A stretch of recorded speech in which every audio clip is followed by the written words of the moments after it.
Hi, welcome to True Creeps, where the stories are true and the creeps are real. We'll cover stories from grotesque gore to the possibly plausible paranormal, to horrifying history, to tense and terrible true crime, and everything else that goes bump in the night. We're your hosts, Amanda, and I'm Lindsay, and we want you to join us while we creep. We cover mature topics. Listener discretion is advised. Hello, everyone. Today, we are going to be talking about one of the most common fears, and that is spiders. I know I'm terrified of spiders. I don't want to be because I understand they take care of other bugs that I don't like, and yet here I am, still terrified of them. Well, I feel like we've been cycling through a lot of common fears lately, and so once I was like, okay, it's time. We need to do spiders. Oh, yeah. And we've talked about them briefly before and how, like, both of us are trying to be better, right? Like, we don't really kill spiders. We try not to. You had, Benji had his spider wife for a while. Oh, yeah, he did have a spider wife. And then I had a spider husband. Yes. Or a spider wife. I don't know what I had. I had someone. A spider spouse. I had a special spider someone. Adorable. So a few of the things, though, today that we'll be talking about did make us feel a little uneasy. But I feel like after researching, I felt a tad better, but still uneasy. Like, I kept thinking I had a spider in my hair as I was researching. It was just stressing me out. You know, oddly enough, I didn't go into that because I was like, spiders are existing on the internet alone. Well, it might be that I have strong feelings still because I stayed in an Airbnb recently in the middle of nowhere, and it was infested with a spider called an orb weaver, which I know is totally harmless. Don't care. But literally infested. And it was so stressful. But anyways, if you are afraid of spiders, stay till the end because we're going to wrap it up a little bit where you might feel a little bit better. Maybe you'll be on our team where we're trying to befriend the spiders rather than harm them. So we're talking a fear of spiders. So of course there's a name for it. And I feel like this phobia, people know the name of it. Yes. Which is arachnophobia. We didn't even have to look up how to say it. We knew this. Yeah, we knew. We're like, done and done. And it's the intense fear of spiders. And like, do I know that my fear is sometimes illogical? Completely. Yes. Yet here I am. The range of arachnophobia can vary. And if you're thinking of a fear and a phobia, they're really different, right? Because a phobia is intense and irrational fear towards one or more things or situations. And with a lot of phobias, the level of your fear doesn't match the actual danger present, right? Say you were, hypothetically, you were like screaming like someone was hurting you and really panicking over a very tiny spider that is not venomous at all. Right. Versus like there's a black widow and it's literally sitting on your nose. Right. So very different. Yeah. And sometimes phobias can be a health issue and they stop people from carrying out their normal activities. And not surprisingly, it's estimated that anywhere from 3 to 15% of the US population has some form of arachnophobia. Have you seen, it's been coming up on my TikTok feed a lot and people have been sending it to me, but there's this man working at Dunkin' Donuts and he's making the spider donuts. And it was like when you have to make spider donuts when you have an intense fear of spiders. And he puts the donut hole in the spider or in the big donut with the legs. Mm-hmm. And he like looks away for a second and then he sees it out of the corner of his eye and he has to smash it. Like he can't stop himself. So he just keeps doing it? Oh no. I'll have to find it again and send it to you, but that's what I keep thinking of. That poor man. I do find that I also like anything that is a little bit of something that could be a bug. I respond as though it is a bug, which is embarrassing. But so let's talk about what arachnophobia can be caused by, because it's still studied, which I feel like fair because we still have people who have this phobia. But there are a few things that researchers believe may have led to it. And the first is having a bad experience involving a spider in the past. Fair. Totally fair. As a child, being exposed to someone with arachnophobia. So like say your parents were afraid of them and you watched their fear and anxiety. Interesting. And it can also be passed down. If your family has a history of anxiety disorders, this could increase your chance of developing phobias in general, which that makes sense, right? Yeah. So Interestingly, some scientists even think that it can be a single genetic mutation that increases your risk of arachnophobia. So like if you have that particular gene defect, you're likely afraid of spiders. And I didn't really think of that when it came to phobias until recently. I did one of those DNA genetics kits, and some of the reports actually showed, like, based on my genetics and some other factors, if I was more likely or less likely to have certain fears. And one of them was heights. And it's like, you are unlikely to be afraid of heights. Huh. Well, as you know, we have tons of tangents, especially about bugs. So stay past the credits to hear our bug tangents. Isn't this all bug tangents? I mean, kind That's of. the name of this episode, Bug Tangents. Spider tangents. So let's go into some spider myths, because there's a lot of them out there, and they are all a little unsettling, right? I've also heard all of these. Yes. I was like, wait, these aren't facts. So the first one, people swallow around 8 spiders a year while they sleep. I've also seen in their lifetime swallowing spiders. I've seen it 8 per year while sleeping, and it's stressed me out. And I think that when I read that, I began sleeping on my stomach. It was, I don't know, 20 years ago, more than 20 years ago when I read it. And I remember being like, I don't want bugs in my mouth. Did you ever watch Raising Hope? Yes, but not regularly enough to be able to, like, know all the things. There's a running joke that one of the characters sleeps with pantyhose on her head. Brilliant. So that bugs can't crawl into her mouth. Brilliant. That's what I think of. That's a great idea. Lucky Ben. He looks over. I've got a pair of tights on my face. Your nose is like smashed up. A vision. Honestly, he might not even notice because I'm face down. How are you alive? Thriving. Honestly, without spiders in my mouth. That's how I'm alive. You know what? That's it. So Snopes.com reports that one of the columnists of a computing magazine wrote an article with lots of quote-unquote facts that had allegedly been circulated via email. The point of the article was to show that people would believe anything they read online. So don't worry. It's incredibly unlikely for someone to swallow 1 spider while they're sleeping, let alone 8. Okay, so Amanda is 1 year younger than me. 1 year less of spiders have been eaten. Yes. Do you remember doing research in a library without computers? Yes. Mm-hmm. I remember when I first used a computer, I was like, but like, it's typed. That was a thing I had to like reconcile in my brain because I had not been exposed to books that were wrong, really. Like I was like informational books were like books in my library or books in my dad's occult library, which we casually had next to our front door. But like I wasn't exposed to books that I couldn't believe. Right.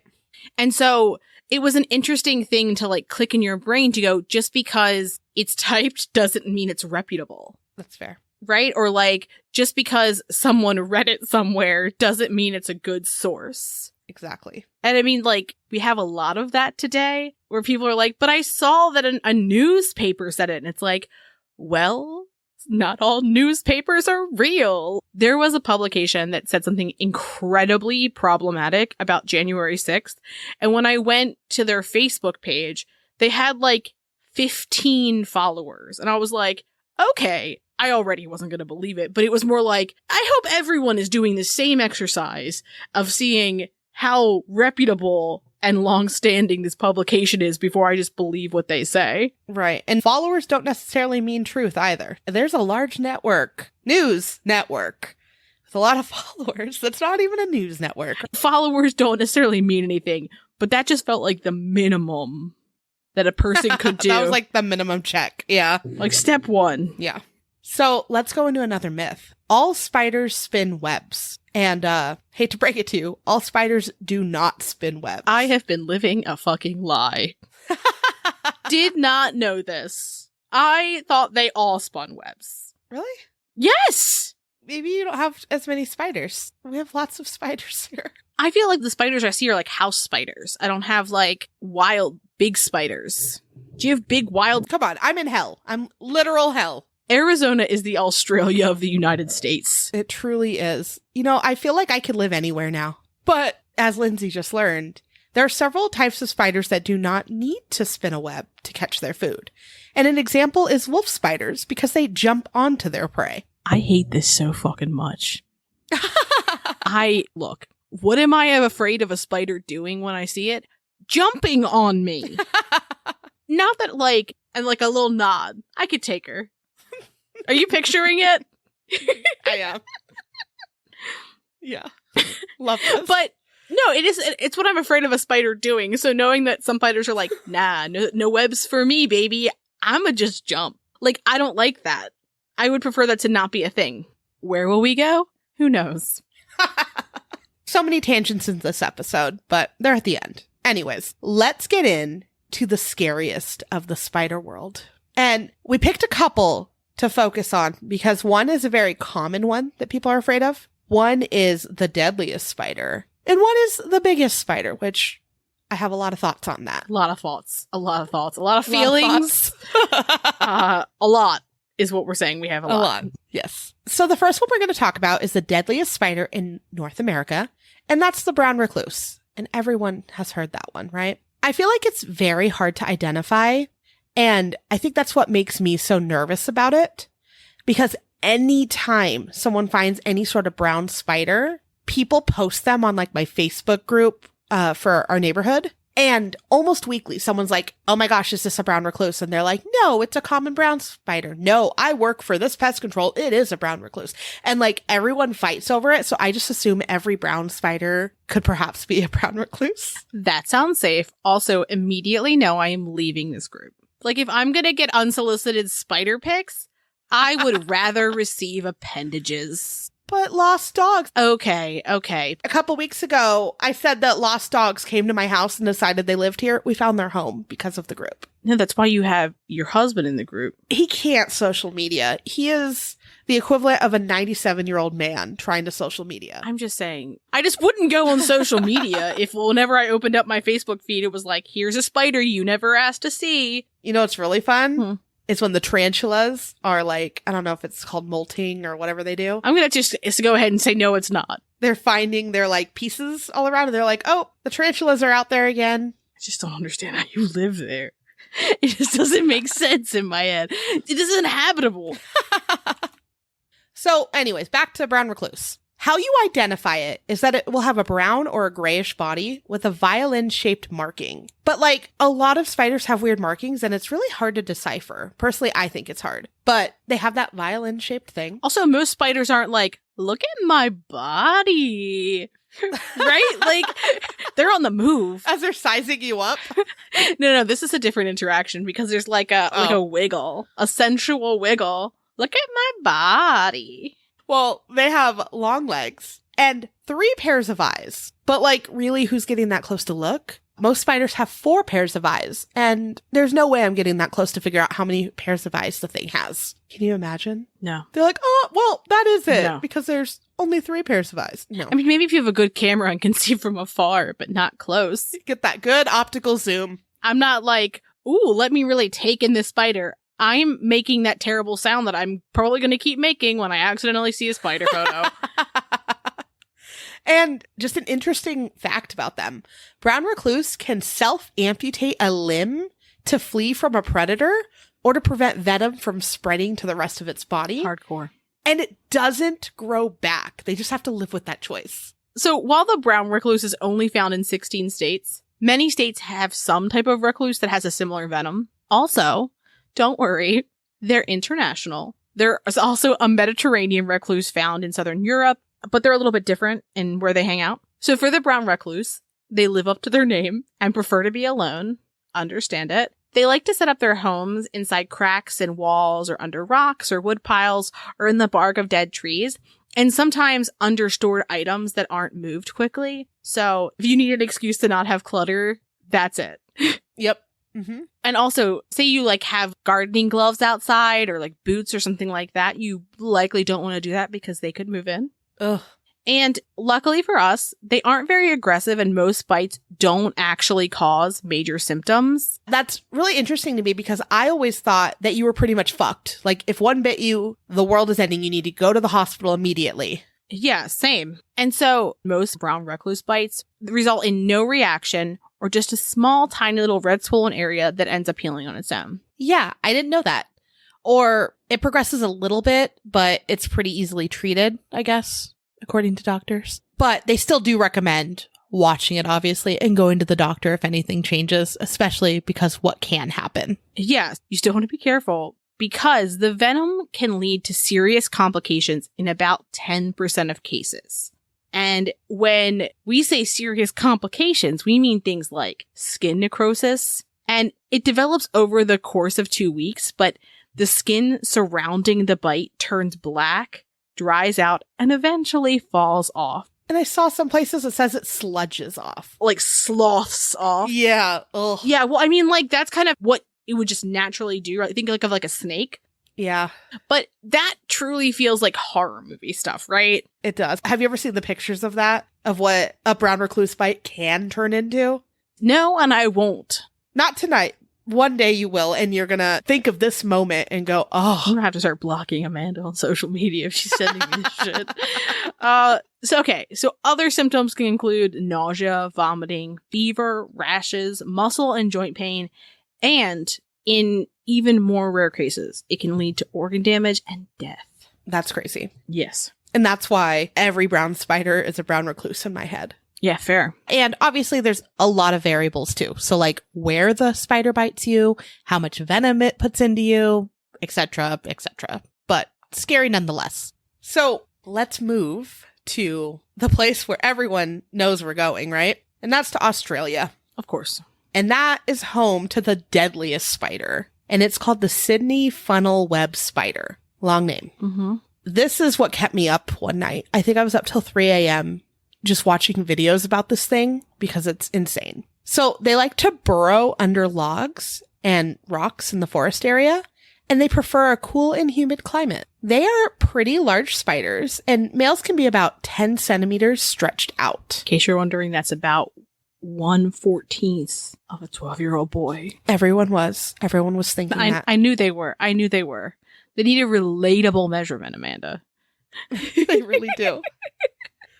So they're known to be ill-tempered, and some even say cranky spiders. Same. Yeah. And I was watching a video by Monster Bug Wars. Love this. And I loved that they were referring to them as cranky old man spiders. Fair. And I think it's because we're going to talk about how they hunt, but they get into this position where they like lift up some of their legs and they show their fangs. And like when people approach them, they just get into that position and stay there. Like it's ready to fight. Yes. They're usually black or a dark color, and the front of their bodies are shiny and hairless. And then their abdomens are usually black or the dark plum color. The females usually are sedentary and they stay in their burrows, like in the entrance, ready to hunt. Love that. And then the males, they're the ones that are more active. So you're more likely to come across one and not in the burrow because they're like moving around. And especially during the rainy season, because they like to go out looking for females. I was going to say, I love the idea. They're like, I brought takeout. So you don't, like, that's what in my head it is. Especially because, like, Ben works from home now sometimes too. But, like, when I was home more, I would do more cooking. So to me, it's something I'm like, I'm cooking at home versus him being like, I brought takeout. That's the vision I have in my head. I mean, that makes them less scary. Yeah, I'm still terrified. So they're nocturnal. But sometimes the males will hide in things like shoes or inside houses during the daytime. So like the sun will come up and they'll be like, uh-oh, I don't want to be out here. And they'll just go to like the closest place to hide. So that's why they're like, do not leave your shoes outside. And if you do, make sure to like shake them off and make sure nothing's inside because they'll move in. No. And their hunting techniques are very skilled. And what they do, I was watching this for a while. They hide in their burrow. And they essentially set a trap for their prey. And their burrow is like, it's in the shape of a funnel, like their name. And what they'll do is they'll sit there and wait. And then when something like a beetle, a lizard, sometimes snails, they walk across their little silken trip line outside their burrow, they pop out and grab it and take it back inside. Love that. Kind of like when you order Grubhub. And you grab it, go inside before someone can see you. Same thing. Same thing, exactly. I stand in my funnel home, Just pop out. Someone's waiting at the door. They see them turn around and they quickly grab it, throw it inside. Yeah. This is, a tangent, but this is staying in episode proper. Okay. I do not understand why I have a table next to my front door. There's nothing on it. It exists for packages and deliveries. Why do the Grubhub people put my order in front of the door on the ground? Why is that? Then I open the door and I knock it over. Every time. I'm like, is this your way of telling me you hate me? I tip well. I don't understand. Oh, you have a security door that opens out. Yeah, like a storm door. And so, I'm like, why are you doing this? Please. But anyway, let's get back to our funnel web spiders. Look, Amanda gave you a beautiful description of how they hunt. They're great hunters. But they don't have very good vision, although they have 8 eyes. And they aren't very fast.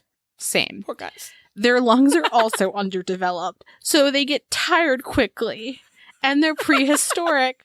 I think you know where we're going here, Amanda. Yes. I think you know that these might be the lemons of Australia.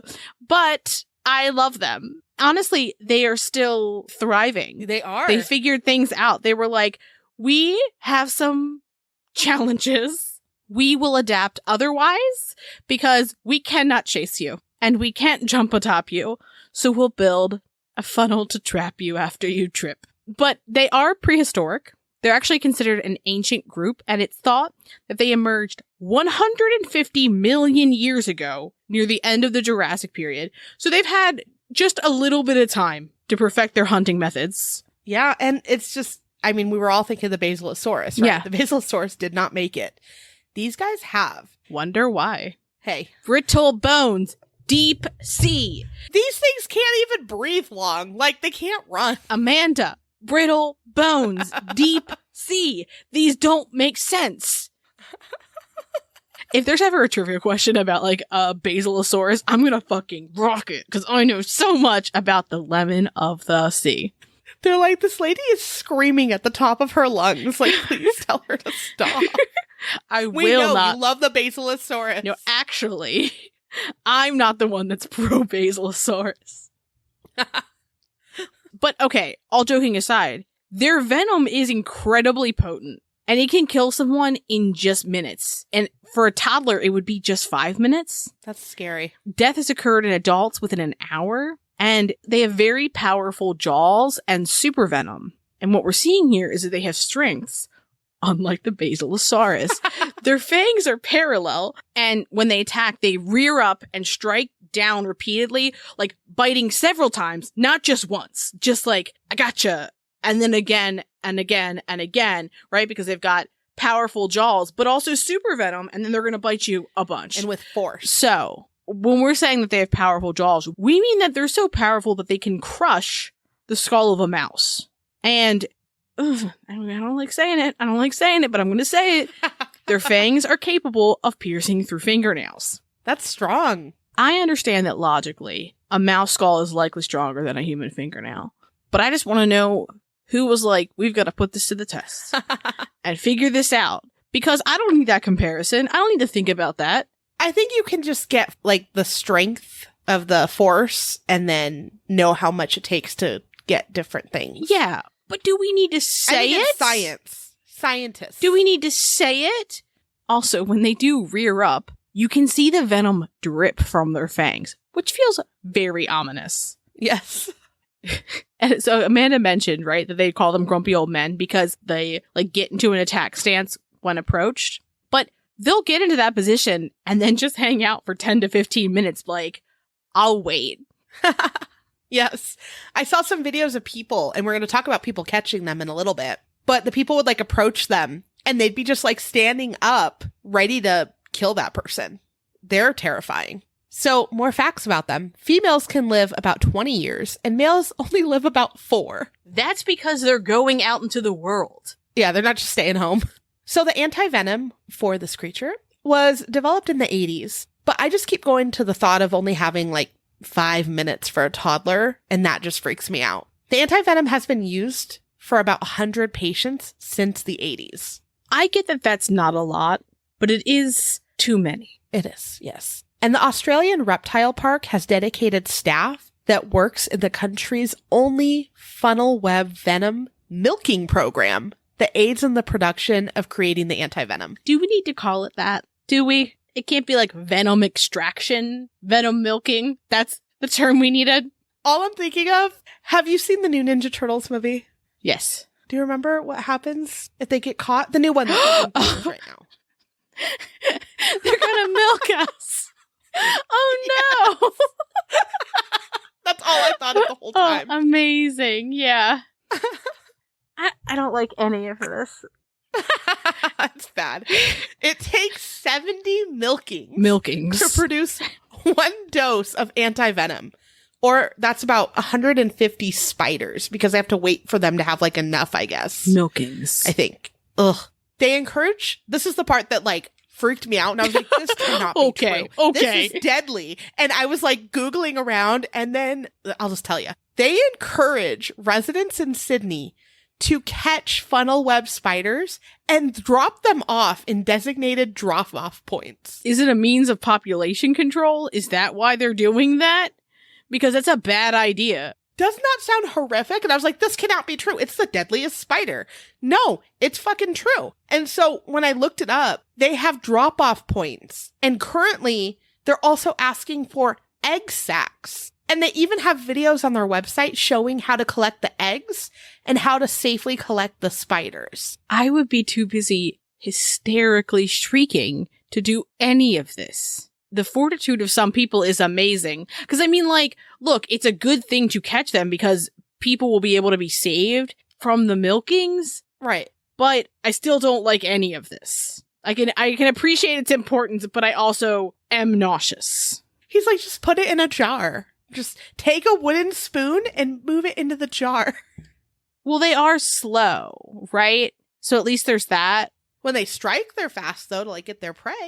No, but I mean, like, but they're like skittering isn't like Yeah. so fast. But I mean, look, I can't tell you that if it was like reared up, venom dripping from its tooth, I'd be like, it's fine, it's slow. Like, I would be like, again, hysterically shrieking, just shrieking at the top of my lungs. Yep. Even seeing it on their website, I'm like, that's not true. That's not true. I had to Google around for a little bit and they're like, yeah, these are the drop-off points. This is what you do. This is how you find them to help us. And I was like, no, thank you. I'm so sorry. Please, people that are better with this, save the other people because I just can't. I'm so sorry. But let's talk about what happens if you do get bitten. So people suffer from extreme pain. They can experience breathing problems, convulsions, confusion, and dangerously high blood pressure. But just grab a wooden spoon. It's fine. It's totally fine. No bigs. So, okay. I'm already terrified. Let's make it worse, shall we? Of course. So, okay. We know the scientists are studying their venom. But here's what they found. They can kill a human within hours, right? If it's not treated. Mm-hmm.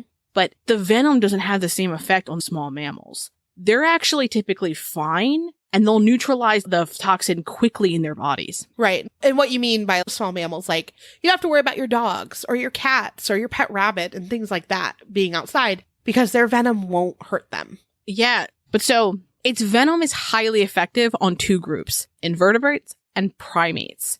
And so they had the opposite effect. It paralyzes invertebrates and it causes fibrillation in primates.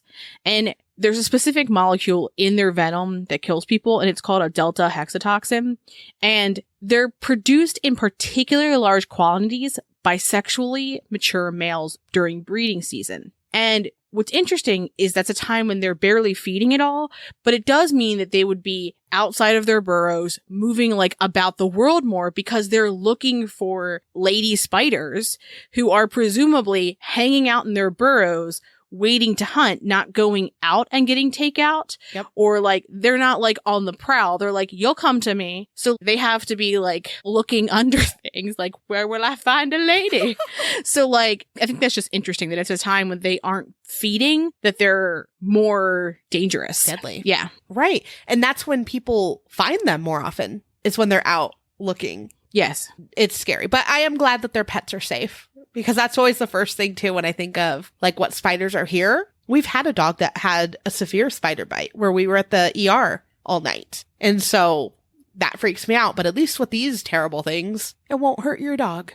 Yeah. But anyways, this is something that I thought was very interesting too, speaking of how deadly they can be to us. But Brian Fry of the University of Queensland wrote a paper and said, quote, "The role of delta hexatoxins in funnel web venom is not to kill prey, but rather as a sophisticated form of defense, but that paradoxically, its deadliness to humans is because neither they nor their primate ancestors were, until recently, a threat to the spiders." And so Dr. Fry suspects that because until the arrival of humans in Australia, these spiders never encountered primates, and so they had no chance to co-evolve with them, and that had co-evolution taken place, the lethality of the venom may have decreased. But because they were growing up together, that's why they're so deadly to us. Yeah, because they had to be. Well, I just thought it was interesting that because they weren't around us,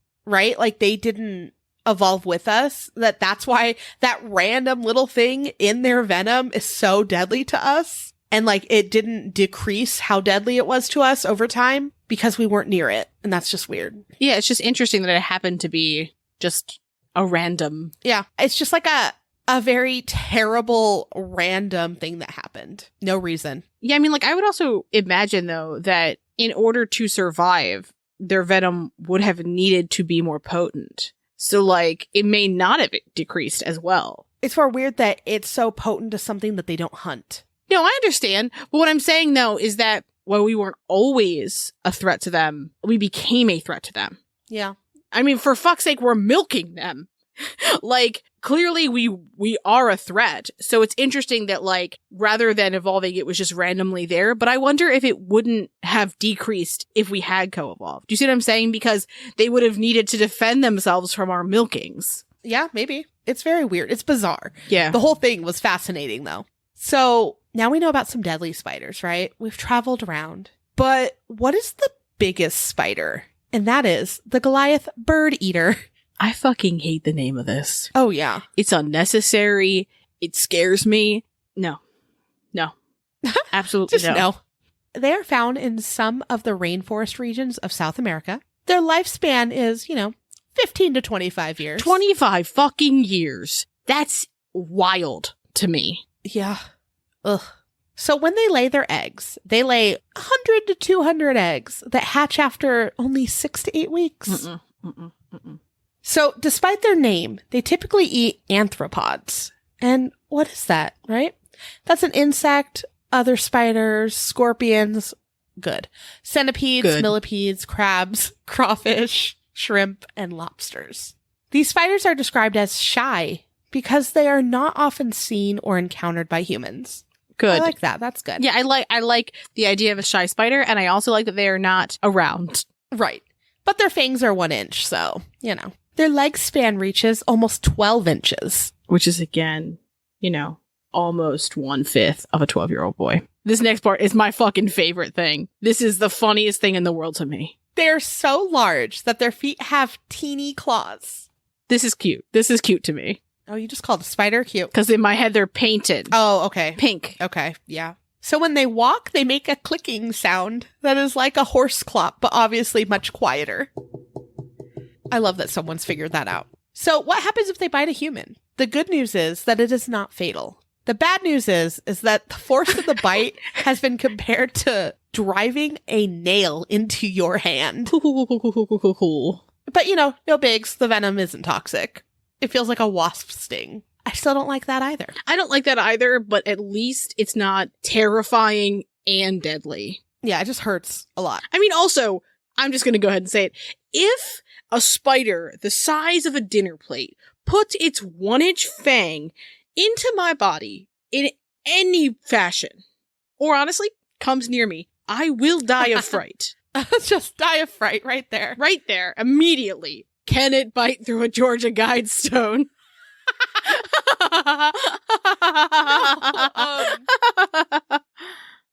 Everlasting faint. You will have an everlasting faint. Oh, I would absolutely have an everlasting faint. So these guys also have hair that can injure humans. And so they are nettle bristle-like hairs that can cause physical irritation and discomfort. It's kind of similar to, I don't know if you've like a cactus spine, maybe? Yeah, it's similar to that. I would say, like, have you ever encountered a caterpillar that was pointy? No, we don't have deadly caterpillars, do we? We might. We probably do. Well, no. I've touched a pointy caterpillar before, and it's like, but it's not, like, deadly. It's just uncomfortable. Okay. Interesting. Mm-hmm. Well, I think of, like, the clear cactus spines that, like, if you accidentally touch it, you have, like, 500 in your hand, and it's awful.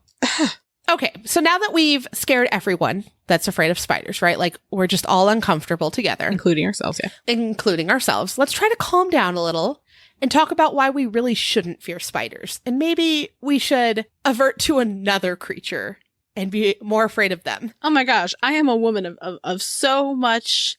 of fear. I'm a woman of fear. I am a woman of beverages, a woman of fear. I was going to say, I'm a woman who can be so many things at once. I'm so complex. I have so many fears. Well, how we were talking about, like, why some of us are afraid or how it could be passed down. Some researchers believe that our ancestors evolved to fear spiders, and then that was passed down to us, right? But a lot of those scary spiders that are super dangerous aren't actually found where modern humans evolved from, so it doesn't really make much sense. Look, I'm just saying that sometimes nature knows. Nature knows. Well, Daniel Frinta of Charles University, Prague, along with some colleagues, believes that, quote, perhaps we evolved to fear not essentially harmless spiders, but a dangerous close relative with a similar body plan, scorpions. And that maybe our brains overgeneralized reacting to spiders in the same way because they look kind of similar. And so our fear isn't really spiders, it's scorpions. No. I say no on this one because I'm not afraid of, like, crabs, and they look similar to a spider. They have the little pincers with them. Spiders don't have pincers. They have cute little hands. Crabs? Yeah. They're cute little pincher hands. I've They're been cute. eating they like eat with so them. many crab legs recently. No, crabs are cute. Scorpions have a fucking dagger tail that wants to kill you. Spike butt. Spike butt, yeah. I'm voting no on this one. So this team did a test with various creatures, including spiders, scorpions, and other arachnids like whip spiders, cockroaches, beetles, crabs, and myriapods like centipedes. That last one, I don't even let you see it in print.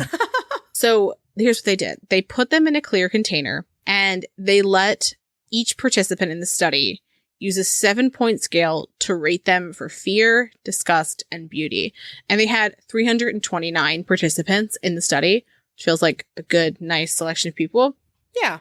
So they found that beauty and fear had no link, meaning that people could find things to be beautiful and scary at the same time, which I can appreciate because I, too, can find things to be beautiful and scary. I may be beautiful and scary sometimes. For fear, the ones with the highest scores were the spiders, scorpions, and other arachnids, which I feel like is reasonable. Yeah. Disgust was similar, but the myriapods took higher ratings, which was like right in front of the arachnids. Yeah.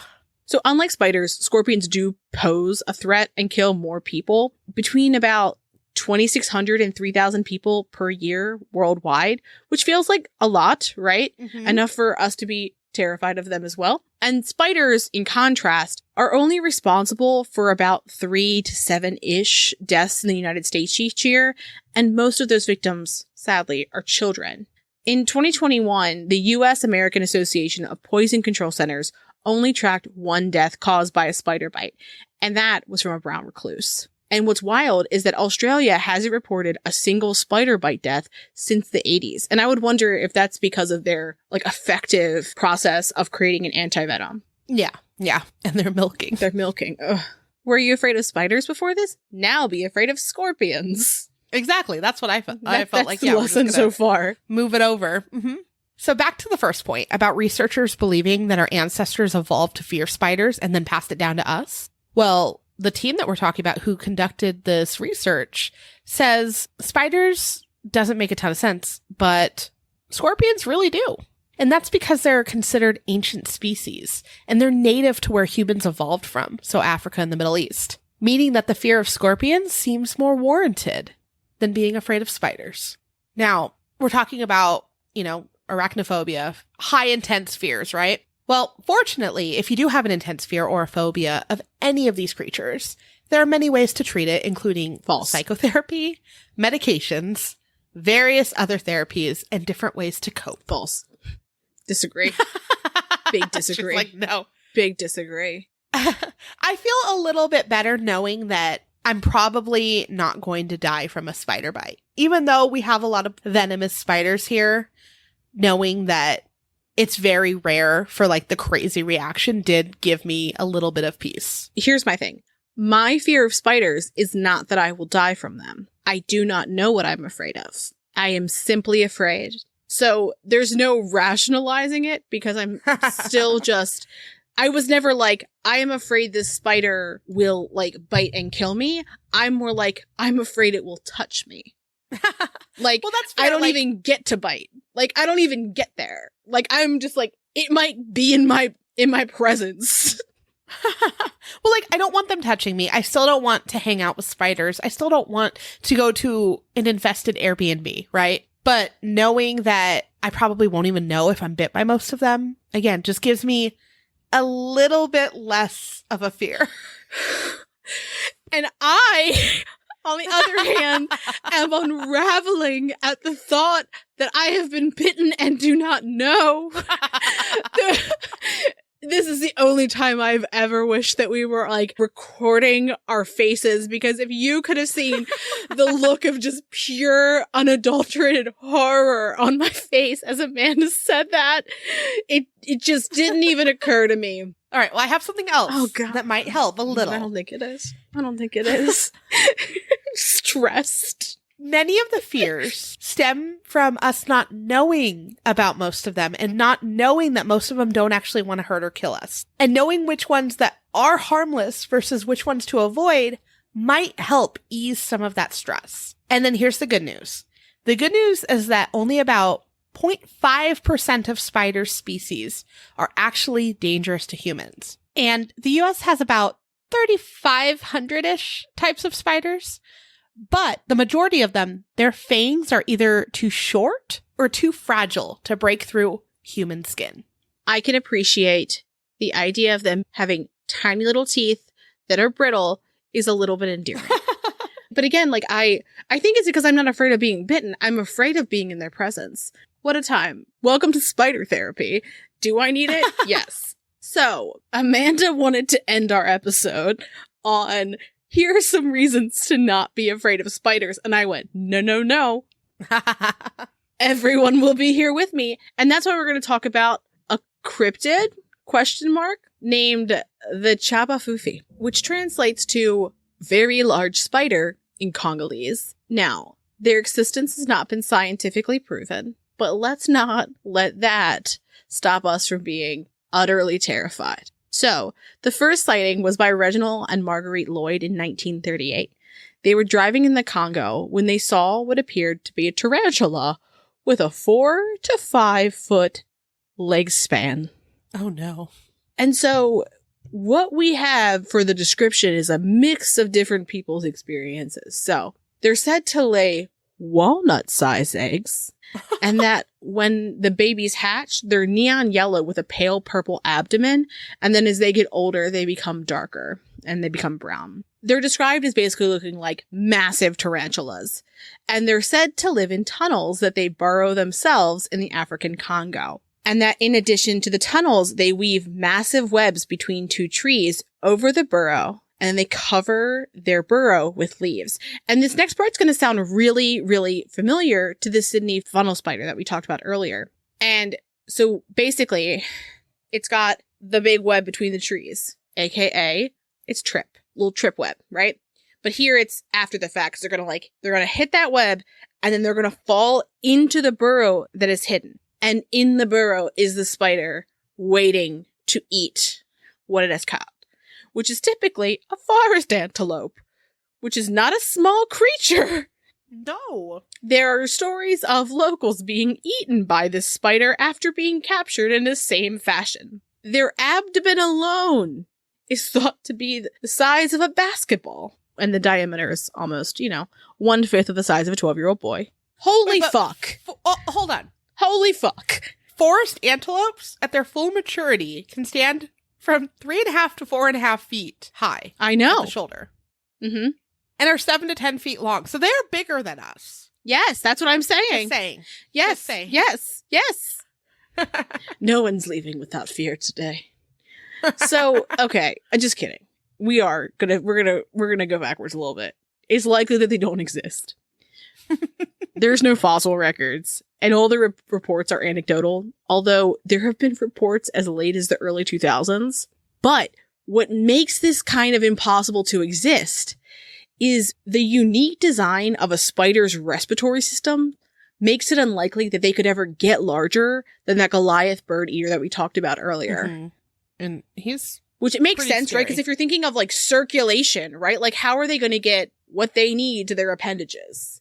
Yeah, and I don't know why I went back to it, but I looked up the Goliath bird eater again, just so I had a picture of it again. And CBS News called it puppy-sized. No! They called it a puppy-sized spider. I don't like that. Let me just take my Goliath bird eater for a walk. People have them as pets, it look like. No. Nope. I mean, yeah, there's a lot of people holding them. A lot of people. No. Well, that's our spiders episode. How do you feel? So glad we're done. After listening, are you so relieved we're done? Afraid of spiders? Are you not afraid of spiders? Do you have spiders as pets? Let us know. Also, I want to know, did this help you not be as afraid of spiders, or did it just hurt you? And if we did, we're sorry. And then lastly, did we unlock a new fear of scorpions for you? Or were you afraid before and you're still afraid now? Yes. Of also, spiders. If you have any scary spider stories, send them our way for our Podiversary episode that's coming up. The deadline is approaching very quickly, so you only have a few more days once this comes out. But please submit your stories by October 2nd. It'll also get you some entries into our Halloween contest for our spooky basket.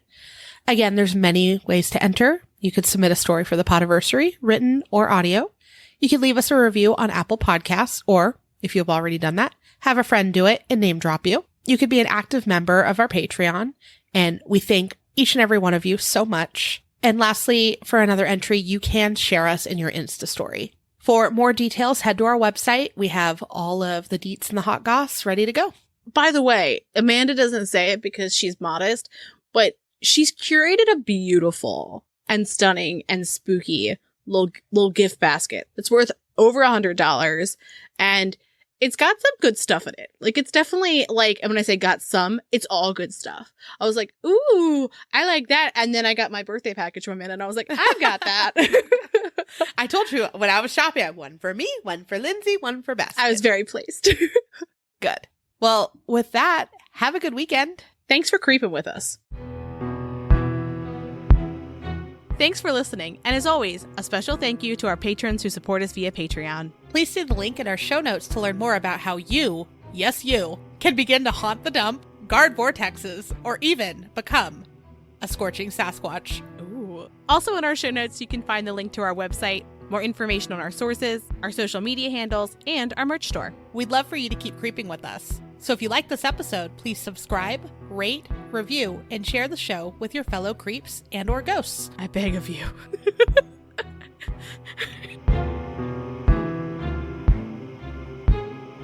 No one's leaving without fear today. And they have very powerful. Question for you. How do you feel about slugs? Fine. Do you touch them? I mean, I guess I've never really been around a slug. I've had like snails in my house, like in California many years ago, and I'd like move them around so no one would step on them. Oh, is it too dry for slugs there? Because they are a real gooey creature. Oh yeah, we don't have anything like that. We have toads, and I'm fine like moving them. There was a slug in our trash can last night. And Ben is a snail advocate. He will save snails from many places. Like, he's cool with touching them. And he got it out. And he's like, what would you have done if I wasn't here? And I was like, I would have gotten something else to touch it. Like, I wouldn't have touched it myself. And he was like, ugh. And then he went to wash his hands and like wash them for a solid like 4 minutes. And I put like sugar on his hands for some grit. Mm-hmm. So like he could finally get it off. And then today, after he had left for work, I was bringing the trash cans in, and there was a slug that had been injured on our sidewalk. Aww. And so like, I don't think he could snail away. I don't think he could slug away. I'm using snail and slug interchangeably, and they are not the same thing. He couldn't just slug away. So I was like, I got like the newspaper that we do not read, but it's for some reason delivered to our house. And I like flipped him into the grass. And I was like, see, I'll save them. Just not with my hands. All I think of is that Parks and Rec episode where the lady like calls them to remove, I think it's slugs. It could be snails though, but she wants them to remove them. But she wants them to be happy, but not too happy. Yeah, I mean, never too happy. But yes, I don't think that they freak me out as much as like spiders do. Oh yeah, it's the legs. Mm-hmm. Mm-hmm. I am likely to be afraid of spiders and heights. And spiders on mountains are the worst. Oh no. And little pieces of debris that look like a bug. But more than anything else, water bugs. I'll jog for a solid 3 blocks if I see one. And sometimes scream. Bug? Oh, yes. It is a lot. And by a lot, I mean I am a lot. Is that a Maryland thing? Is that a thing? A water bug? I don't know what that is. I don't see them in the county. I only see them in the city. And they're like anywhere from like the size of your pinky nail to the size of your thumb. And they are not people averse. Okay. We have Palo Verde beetles. And those are gigantic, like huge. I need you to know that if you're going to try to show me a picture of a bug, I am not looking at any more bug pictures. I have already looked at enough spiders, and I'm doing it. We're doing it. Don't show me more bugs. Well, this could go at the end. I'm still not looking at more pictures of bugs. When we were building our pool, it's a big above ground pool. At one part, you have to have someone inside the pool to raise the walls. Mm-hmm. And then you have to build the ladder to let them out, right? And I'm like, it's okay. I'll be in here and then I'll build the ladder while you do the other outdoor things. So we could like be working on 2 things at once. Well, as we're constructing the last wall, a Palo Verde beetle flies up. And I'm like, oh my God. If it comes inside the pool, I am trapped. Oh no. And I can't get out. And then I had like the worst like chest pain. I was so freaked out that it was going to come and eat me and I was going to be stuck. And there's nothing I could do. Like the walls are so tall and I am so short. And so I'm like frantically trying to build this ladder and it had no instructions. So I'm watching YouTube and like hoping that it's not going to fly into the pool because then I would just die. If this isn't like working under pressure, I don't know what is, because you're building the thing that can save you. I felt like I was in Saw, okay? I feel like what people are learning is that the Amanda and Lindsay version of Saw is very low effort. Like, he's truly just put us in a room with a bug. We can't leave. Yeah.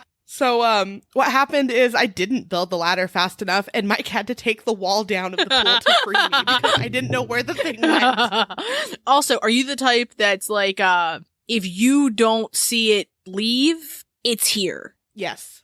And I can't rest until I know how it's been dispositioned. Yeah.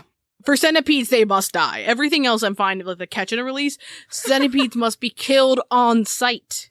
On sight? I'm looking around my room, saying that to the walls like a psycho.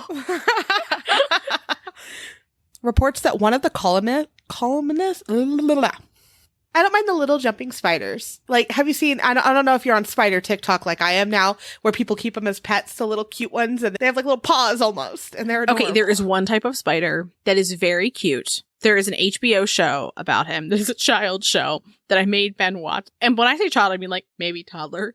That I made Ben watch with me after we watched a very scary movie. And I was like, I just need a palate cleanser. And oh my God, what is that show? It's Lucas the Spider. Okay. Have you seen him before? I've not seen that one. Oh no. my gosh, hold on. Let me just show you a picture of Lucas. Ah! What? That was me real time. I typed in HBO spider. It didn't show me pictures of cute spiders. It showed me normal spiders. And you jumped. Did you not hear that sound I made? I did. Oh, Lucas is adorable. Yeah, that's what I mean. It's like the real life version of those. Yes. I can appreciate that they are cute and at the same time be irrationally afraid of them. Ah! Really? I picked one up because it was trying to get in the pool the other day and I put him in my garden. And I was like, you can live here. The sound that I made was not one I would like to make, and yet here I am continuing to make as we talk about spiders. This is the episode that has freaked me out the most, by the way. Really? Mm-hmm. Of everything we've covered. Only because we haven't done aliens yet. What freaked me out is I did a lot of the research at night, like after everyone was in bed. And like I once where I sit, right, at my desk, I'm facing like the wall in front of me goes outside. And I was sitting here and the cat was chasing something. Uh-oh. And I looked down and it was a big brown spider. And it was really fucking fast. You called and for so me? Now like, well, when I can't, like, because my feet are under the desk and that freaks me out. And especially at night, I feel like, oh, they're coming out to kill me. And so the research for this was scarier than talking about it. See, if I had had that experience, my feet would not be on the floor. I would be sitting like crisscross applesauce in my chair indefinitely. You want to know something funny? I have a stool now and my feet, I am sitting like crisscross with the stool underneath so they don't touch the ground. I know you have a stool because I was like, that's the most brilliant idea ever. And I put a stool under my desk because I liked your stool. And the stool that I have was made by my grandfather because he thought my brother was going to be a girl. And he was like, well, then she's going to need like a little stool for the toilet to be able to get up. And it is the only thing I've had my entire life. Like I've literally had it everywhere I've lived my entire life. It was very well made. He did a great job. Aw, that's cute. The idea that a creature could find that the world was not suitable for it, and then it could evolve and become better, unlike a Basilosaurus that continued to have brittle bones, although in deeper parts of the ocean that could not withstand the pressure. The way Amanda rolled her fucking eyes at me, she's like, I'm gonna fucking come through this fucking screen. This is my show now. That was so loud. That's going at the end. Of the fuck my life. I give up. You know what? Episode done. Spiders are bad.